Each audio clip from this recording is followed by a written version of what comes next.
Hello, welcome to the podcast. My name is Caitlin, if you're new, and thanks for being here today. Stupid computer making noises. I don't have much time today because traffic was terrible, and my GPS took me a stupid way, and anyways, that was annoying. So I have a lot less time than usual. So I'm going to be recording and then immediately starting work, but it's whatever. I'm glad I at least have enough time to record it all. So yeah. Still hyper focusing on that one group that I've been listening to. But you know what? The dopamine hasn't stopped yet, so I'm just going to keep rolling with it. I'm going to just suck out all of the good vibes until there aren't any left. It's great. Anyways, I got to do a little presentation on diversity and inclusion yesterday in my ops meeting at work, so that was cool. And it was nice to kind of have an all-inclusive presentation of what that means, because I know that we can often think, well, diversity and inclusion only means racial or LGBTQ, but it also includes a whole lot of other things like neurodiversity and disabilities. So yeah, that was cool. Got to use a little bit of the knowledge that I have been gaining in this class, so super excited to be able to share a little bit of that. Yeah. Trying out a new hairstyle today. I think it's cute. We'll see if it flies at work. I don't see why not. It's not like it's too out there, but I have been a bit warm, my head, because of the sinus stuff, the pressure, I just can't have anything warm on my head, so I can't wear my hat, and that's so I need to do something with my hair. Yeah. Today, we're going to be going over ethical considerations in neurodiversity support. There are many, as you would probably expect. But yeah, my notes start off with recognizing the value of different neurological perspectives and experiences in society. I definitely feel that we as a society should be more supportive, but also just view people's neurodiversities as different strengths that they have versus deficits. I know that we talk a lot about the strength versus deficit model when it comes to neurodivergence, but I really think that there are lots of positive things about neurodivergent that if we kind of harnessed them and allowed them to thrive, we would have just a much more proactive and progressive society. Upholding the dignity and rights of neurodiverse individuals in all support services. So that kind of goes with the intersectionality that we talked about the other day, where a lot of people fall into multiple categories. And we need to make sure that there's no biases in support when it comes to any other diversity that the person may, whatever diverse groups that the person may be a part of, whether it's religious, ethnic, racial, gender. I know we talk a lot about it, but typically neurodiversity support has been quite gendered to cis males. So I think that it's really important that we keep bringing awareness to the rest of the population, because that's definitely not the whole picture, and there's a lot of people that need support outside of that. But it also can be difficult for people in different minority groups to find support as well, just because they're already underserved communities. Ensure that all individuals have accessibility and have information, informed consent and autonomy and support. So I know that this is a tough one sometimes when you have people who have really high levels of support needs, and it may be hard for them to express consent, but we still need to treat every person as a person, and give them as much autonomy as possible in every situation.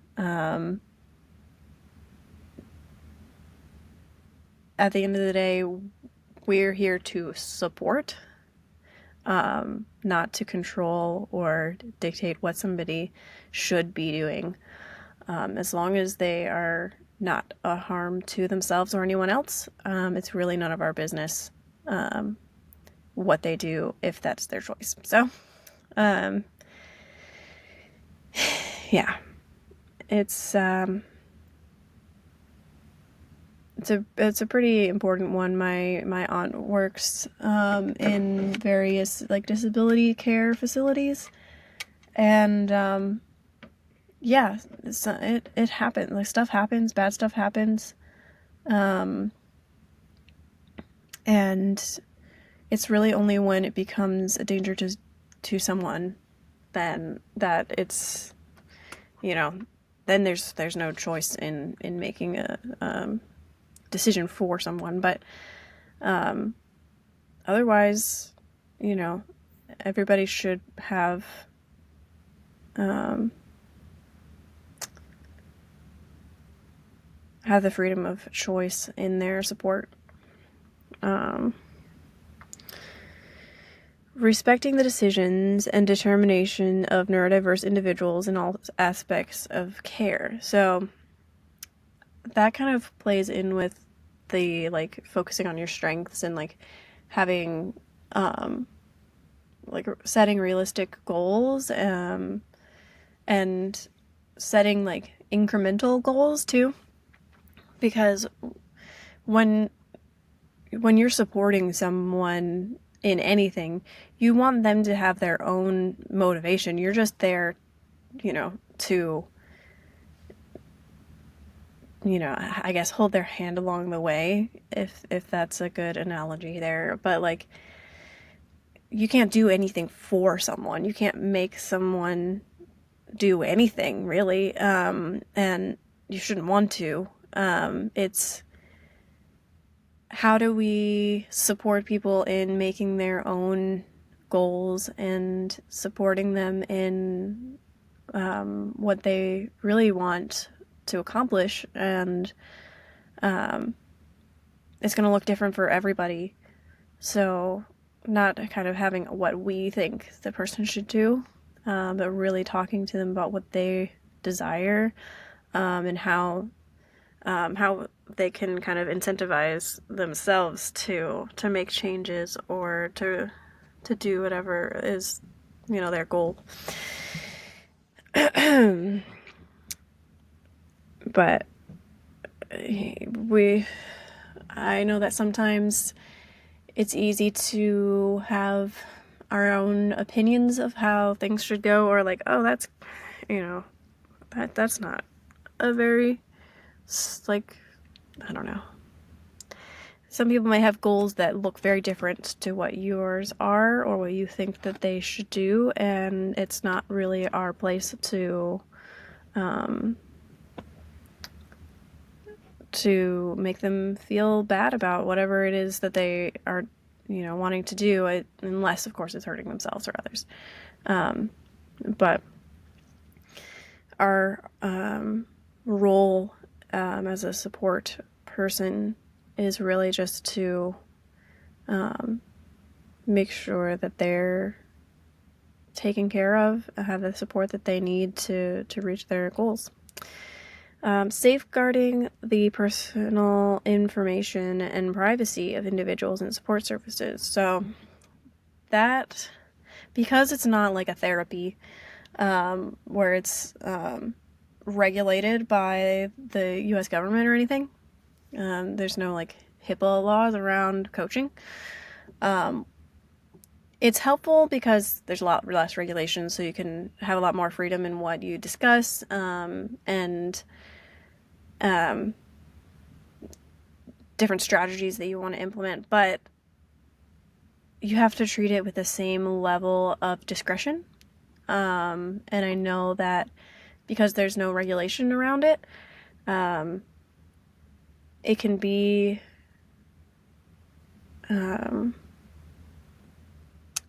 there is more opportunity for stuff to be information to be mishandled, and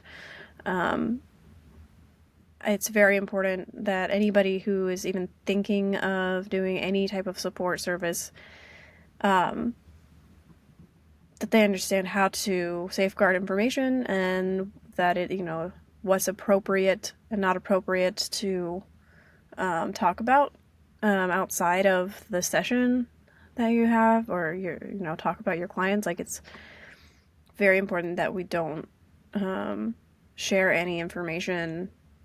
Should be confidential when you're having these support meetings and all that. Like, you should treat it essentially like it is therapy, as far as safety goes. Just because you're dealing with people's really personal information, personal stories, and if, say like I'm on this podcast and I had a client and they had a story that they wanted me to share, I would have to get explicit consent to share their story. Or if they wanted to come on, they could share it themselves. But like, I am not going to talk about anybody without explicit consent, written consent. Yeah. Running out of time so fast. Okay. Avoiding paternalism and promoting self-determination. So again, I'm not going to make any decisions for anybody when it comes to like, this is what you should do, or like, I'm not going to be like checking in 24/7, be like, oh, have you done this? Maybe you should do that. Like, we're not here to parent.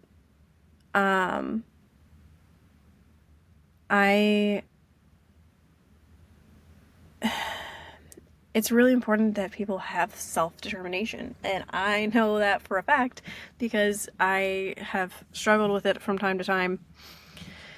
I've had times where it's just like, can somebody just tell me what to do? Like, I don't even care. I just want to do, I don't want to make any decisions. I just want somebody to tell me what to do. And you just don't get the same level of satisfaction, and you don't stick with things when somebody else tells you what to do. Like, it's kind of like when you're a kid and your parents are like, if you do, these different chores that are outside of like the norm, then we'll give you some money, and then you can buy whatever it is that you've been asking for from the store.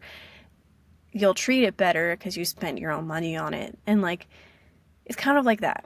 If you set your own goals and you're excited about them, those are the things that you like really want to do, what you want to achieve, you're more likely to stick with it than if somebody just told you like, yeah, this is what you need to do.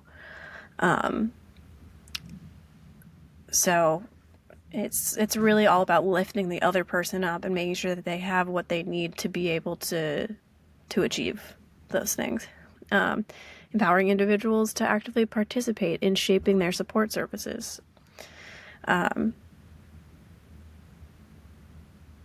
Yeah, I mean, that's pretty self-explanatory, I think.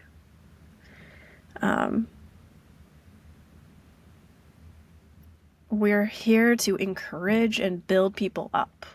That's the whole point, and one of the reasons why I want to do this is because I put myself down a lot, and I know a lot of other people do too, and sometimes you just need somebody to come in and shift your perspective and help kind of get you out of that mindset and believe that you really can do things, you know?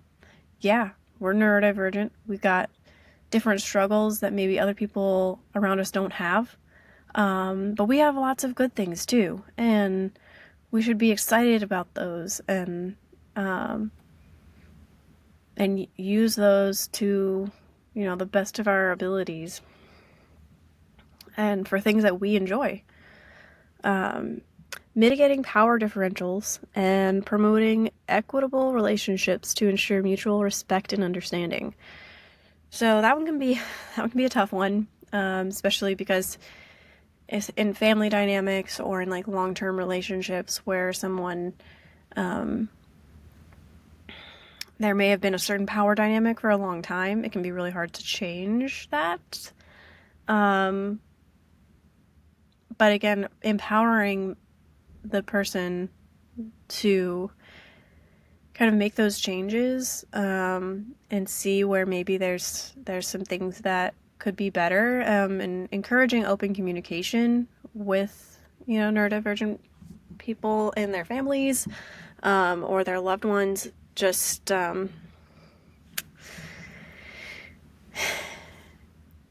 and making sure that their care services as well are treating them properly, that they're in good care, because not every place is going to be as good as the next. So sometimes it's you have to leave one support service and search for another one, because maybe they're not treating you with the same level of respect as they would with someone that didn't have the disability or struggle, and that's not okay. So I think it's important to have an outside perspective sometimes, because I know for me, I tend to be like, whatever, it's not that bad, and then people are like, actually that was really weird, and you maybe need to like talk to that person, or like maybe that's not okay, like you shouldn't be allowing that to happen. I think sometimes it can be hard to see, and it's helpful to have somebody on the outside be able to look at the full picture and kind of give perspective on that when it comes to really any relationship that you have, whether it's professional or personal. Acknowledging, respecting, and adapting support services to be culturally sensitive and inclusive. So that's one that I don't have a lot of experience with, but again, it really comes down to talking with the person themselves who you're supporting. Like, what are different ways that we can incorporate your faith or your cultural background? What are things that are really important to you that we can incorporate into this process, this this service that's going to help this resonate better with you, that might help motivate you. It's something that I definitely want to look into a little bit more, and I hope that it'll go into a little bit more in this class, because I know I'm like only like 10 units in to like 120 as far as what we've talked about so far, so there's definitely a lot of time to talk about more of that. But it's important to consider, the person as a whole, not just each component that affects them. And staying committed to continuous learning and emerging research in the field. yeah, I want to make sure that whatever I'm saying is accurate and up to date, and that whenever I'm, giving somebody advice, that I actually believe that it's coming, from a reputable place. Um, it's really important to me that I continue to learn no matter what it is. There's other aspects of my life that I, have nothing to do with, neurodiversity education, but I just really enjoy learning. And so I think continuing education in really any aspect is a positive thing. But especially when it's something that, involves other people that you're, giving advice on or instructing. I think that's why it's so important in like the medical field to continue your education throughout your practice. And so in this, it may not be medical per se, but it is still supporting someone's health. And so it's really important that we know what we're talking about. And if we don't know, then we find out, or, we're honest about that and we don't just, give some BS answer because we want people to think that we're smart. Because that doesn't really help anybody. And the only reason why I want to do this is because I actually know that we live in a time in a world where people really do need that person in their corner, and I want to be able to be that for some people. And yeah, if anybody feels like reaching out, I mean, obviously, I'm not trained yet at this point, but still don't mind talking to anybody. I love hearing your stories, and yeah, I gotta get to work now. But I am feeling a bit better, so that's good. Yesterday wasn't the best. It starts to hit me worse towards the middle of the day, so we'll see. But sinus infection is finally going away, I think. Fingers crossed. But yeah. I don't know if you heard that, but my tummy is telling me to get off and finish my breakfast. So,